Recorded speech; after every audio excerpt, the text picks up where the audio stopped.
I have been in business over 25 years, and I have seen so many small companies come and go and make the same mistakes over and over. Today, I'm going to teach you the 5 things you should really be carefully thinking about doing before starting your own business.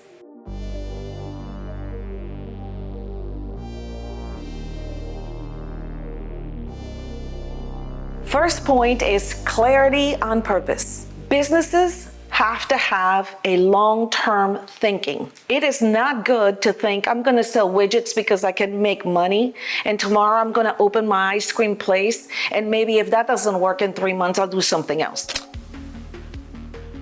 In business, you must understand there will be things you're not going to like. While you have that passion for maybe the ice cream shop because it was your grandma's recipe and nobody else has it, and it makes you feel so valuable, and that's the real purpose, and you're going to stick with it a long term. But you also have the bookkeeping, you also have the inventory count, you also have the vendors, the employees, the payroll. There is all of that until you can afford to pay someone else, you got to do it. This is important to remember. You will have to do it, and you will have to put the discipline into it so you can be successful in the long run. Let's say you do want to sell that ice cream. Check it out. Where are you going to have it? How much you're going to sell it for? And if you're going to be much more expensive, that grandma's recipe better be really good. That's what we want. We want to make sure that your business is successful. So you got to take a look at all the items that you need before you set it into place and you put all your capital into it. I recommend when you do your marketing research that you look into these 3 things. 1, who are your competitors in the area? How much they're selling their product, which is going to be similar to yours, and what are you doing to differentiate yourself from all these people? Okay, so let's start by thinking of your competitors. You need to find out who they are, how much they're charging, and how good is their product compared to yours. How you're going to do that is, if you're doing your ice cream, you may want to actually put out samples and see people's reactions. See, because you're in love with your grandmother's recipe doesn't mean everybody else is. What makes you stand out? The loyalty programs, the fact that your quality is so much better, the fact that you have such a nice, personable way of welcoming people, and people have noticed that. A lot of people don't realize that that is a very big thing, a personalized place where you feel comfortable to walk in and have an ice cream. So when we talk about point number 2, 3 things to remember: your pricing, who are your competitors, and how and what you are going to do to make the difference to be able to compete to those that are already established. Now that you have clarity on purpose, now you know and you understand your market, and now you're ready to roll. Now we have to talk about how much money matters. Now let's imagine that you are doing your ice cream as a side hustle. You have been selling it to your friends for the birthday parties, for the weddings, and things are really looking good. The problem here is that half-time will not always work out really well. So what we do is, while it becomes this little side hustle, we are going to save 3 to 6 months of capital that is going to take care of your rent, that is going to take care of your utilities, at least for 3 to 6 months. That's how you're going to get started. At one point, you are going to go 100%. With this, it'll give you stability. It'll give you some time. And if as a side hustle it worked out so well, why not? But everything comes with a risk.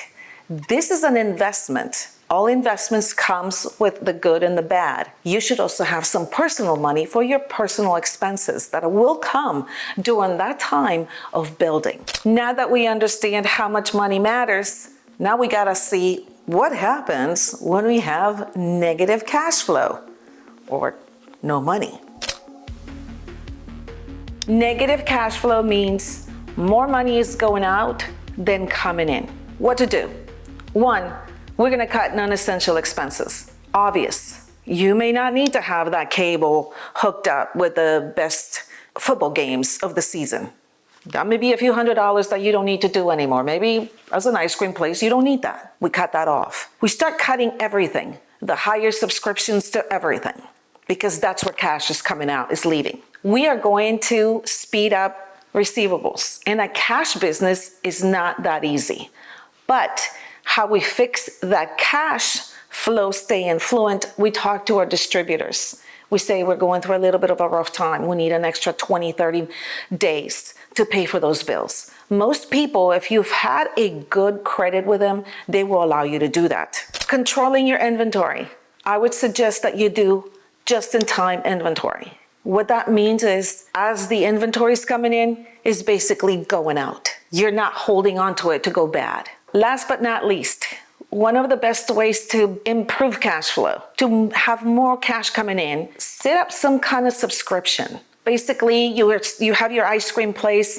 You're going to have a subscription at the beginning of the month.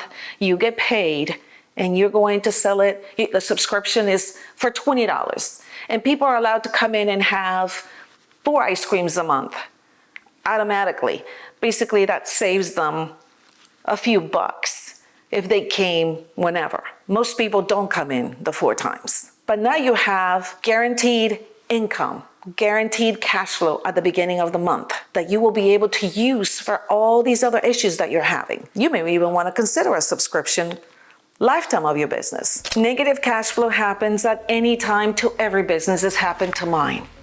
The passion that you have for keeping this business open is the first point that we talked about. You need to stay in it. It will happen. Keep the good months, reserves for the bad months. They're always going to come and go. One of my favorites, taking the risk in an educated way. Starting a business is betting on yourself, on your patience, on what you have to offer in your product. This risk is something you want to do for you. Now, we're going to educate ourselves to make it work in the real world, in the financial world, which is basically the foundation of the future of this investment of yours and yourself and this product or service you're trying to do. Now let's do it in an educated way. Know your numbers. Do a little pre-budget. This is how much my rent is gonna be, my utilities, payroll, whether you have or you don't have employees, and forecast in the future.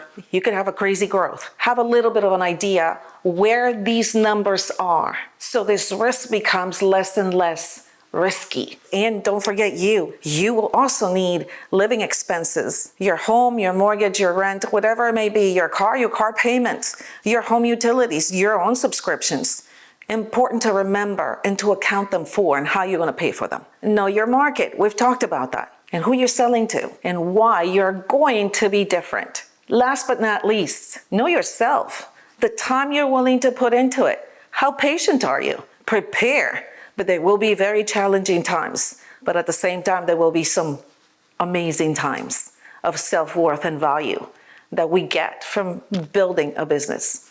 I can tell you that for myself. Starting a business is exciting. It will test your patience.